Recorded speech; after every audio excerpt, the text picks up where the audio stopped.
Perfect. So now I'm going to go over the infotainment system. Now, what you will notice is on parkmazda.ca/tutorials, they will go through utilizing the HMI commander and how it operates with the touchscreen. But for ease of understanding, I'm just going to operate everything using the touchscreen so you can see exactly which symbol I'm indicating towards.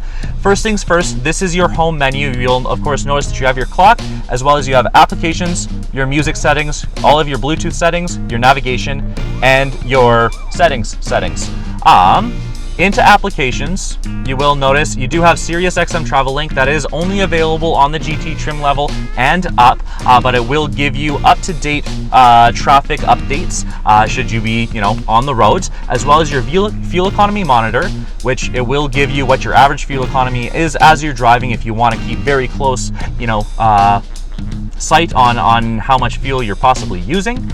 And then to return back to the home menu, to go back to the applications, and you have your vehicle status monitor. So now the warning guidance will give you small indications of anything that might be going on with your vehicle at all, low windshield washer fluid, small things like that, as well as maintenance. Now with the maintenance, what I always recommend is making sure you put in that scheduled maintenance and setting it to be done in 8,000 kilometers or in 6 months, which is your standard service protocol.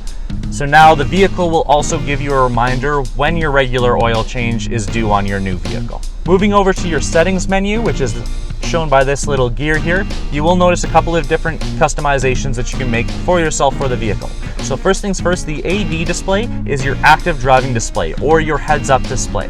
You will notice that will actually be able to adjust the height of it depending on where your seating position is for yourself, as well as the brightness of it.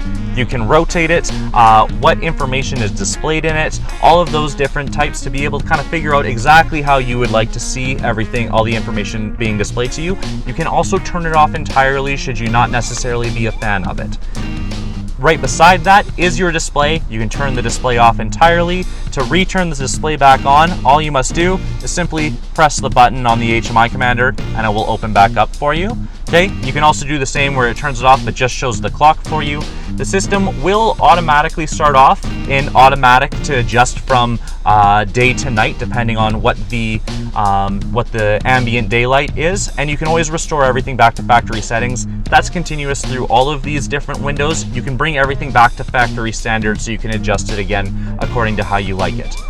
Right beside that is your safety system. So in the safety systems, you do have your distance recognition system. So what that does is that includes your forward collision mitigation systems, your smart brake support.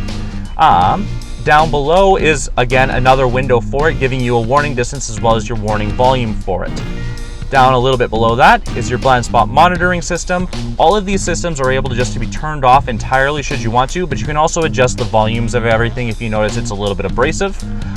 Down a little bit further is your lane keep assist system. So not only does this have the lane departure warning, but it also has lane keep assist for you. Now you can adjust that. The intervention button is what actually adjusts the steering wheel to keep you in between those two lanes, as well as the sensitivity to the lanes that your vehicle will actually exhibit.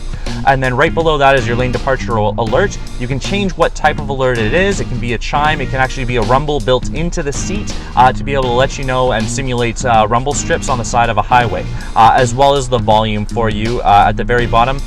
And finally, last but not least, you do have your parking sensor indication. No different than the button that's held on the side beside the steering wheel in an earlier video. The parking sensor indication system can be turned off entirely.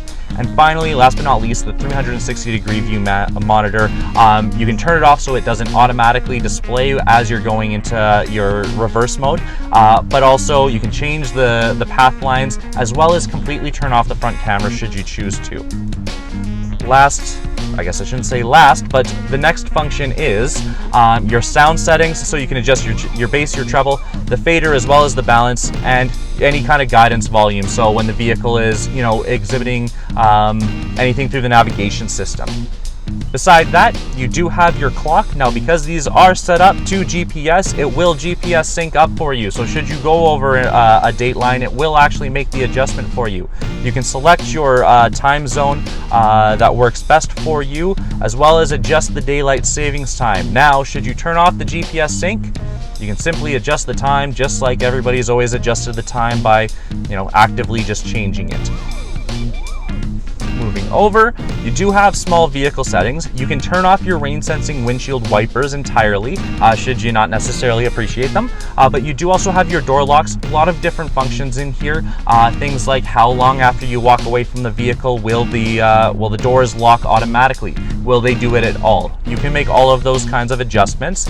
Your turn signals, this does have the 3 flash turn signals, so you tap it up and you'll notice 2 stopping points. You push it up, it will flash 3 times and then disengage, or if you push it up all the way, it will actually continue on.